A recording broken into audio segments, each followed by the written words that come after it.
And the imagery that I want to share with you is one that will help you understand the larger concept of Surah Al-Asr. Imagine with me that you are drowning. And you are unconscious. Two things. You're drowning and you're unconscious. Do you have a lot of time? If you're drowning and you're unconscious, do you have a lot of time? No, you don't have a lot of time. Which means your time is running out. And you know in Arabic, what word is used for when time is running out? The word for that is al-asr. And asr literally means time that is running out. It's the last part of the day when the day is running out, is time of asr prayer.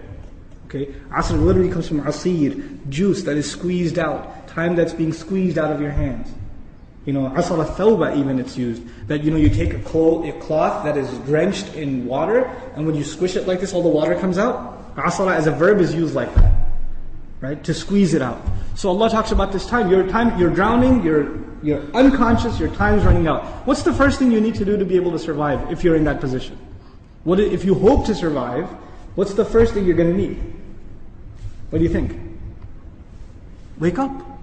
That's the first thing you're going to need. If you're unconscious, then you're finished. The very first condition has to be you have to wake up. And even if you were in the most wonderful dream, and in your dream you were enjoying the greatest success, you're driving a Ferrari down, they have these car commercials with the hills and the highways on the side, the water on the other side, right? You're in one of those cars, the top's been dropped off, and you're just cruising along the highway, enjoying life. That's your dream. But when you wake up, what do you realize? You're drowning. You're underwater. That's the first condition. You have to wake up. Once you do wake up, you say, oh man, this is a nasty reality, and I was enjoying such a good dream. I should go back to sleep. If you do that, what kind of person would you be? Insane. You'd be insane. Or someone at least who has no courage to accept reality. Because they found reality to be very difficult, they decided they're going to put themselves back to sleep even though they woke up. Does this person, if he drowned, can he blame anybody else? The one who woke up and went back to sleep? You think? Someone who never woke up, maybe, right? But the one who woke up said, this is not good. And they went back to sleep. They have no one to blame but who? Themselves. They have no one to blame but themselves. Now, let's imagine that they did wake up. What do you have to do next? Oh, it's pretty bad, I'm drowning. Even if you don't know how to swim, will you not use every muscle in your body to make certain kinds of motions to go towards the surface? Wouldn't you do that? And you will make certain kinds of motions that make you go further down, and certain kinds of motions that will make you go up. And once you discover which ones help you go up, you will only do those, right? You will do those. In other words, the first thing was you have to wake up. The second was you have to swim. You have to do something to try to get to the surface. When you got to the surface, you gasped for air, and you got pulled back down. You got pulled back down. And you know who you got pulled back down? You won't believe this. There's a chain around your foot, and your relative, your cousin, is sleeping, and he dragged you down. And now you're drowning because of your sleeping cousin. What do you have to do now? You got to wake him up. And you're not even waking him up because you want to save him. Who are you waking him up for? Maybe you want to save him, maybe. Maybe you don't even like your cousin, I don't know, right? But what's the point? The point is you're trying to wake him up because if you don't wake him up, who's also going to drown? You yourself. So you wake him up, and he says, man, I was driving a Ferrari, you woke me up for no reason, I'm going back to sleep. Forget you. Can you just say, okay, well, I didn't like you anyway, suit yourself? Can't do that. If he goes to sleep again, what are you going to do? No, man, wake up, let's go, we can't give up. You can't not accept reality.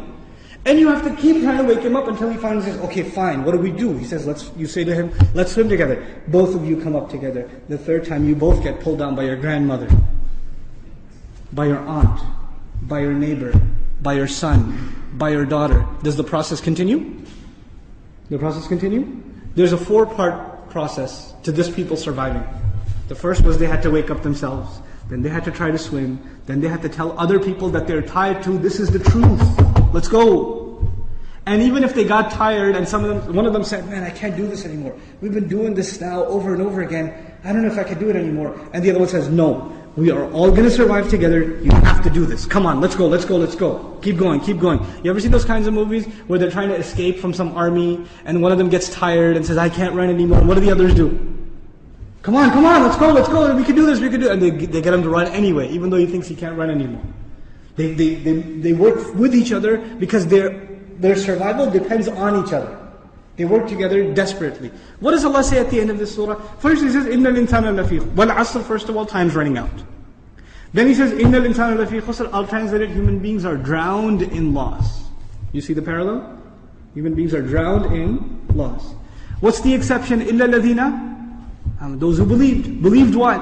Allah didn't say, آمَنُوا بِاللَّهِ وَمَلَائِكَتِهِ وَكُتُبِهِ وَرُسُلِهِ وَالْيَوْمِ الْآخِرِ وَالْقَدْرِ خَيْرِهِ وَشَرِّهِ مِنَ اللَّهِ تَعَالَى وَالْبَعْثِ بَعْدَ. Nothing. He didn't mention anything. Even though all of those things are included. According to the siyaq of the surah, the context of the surah, what is the first thing these people have to believe? That they're in loss. That they're drowning.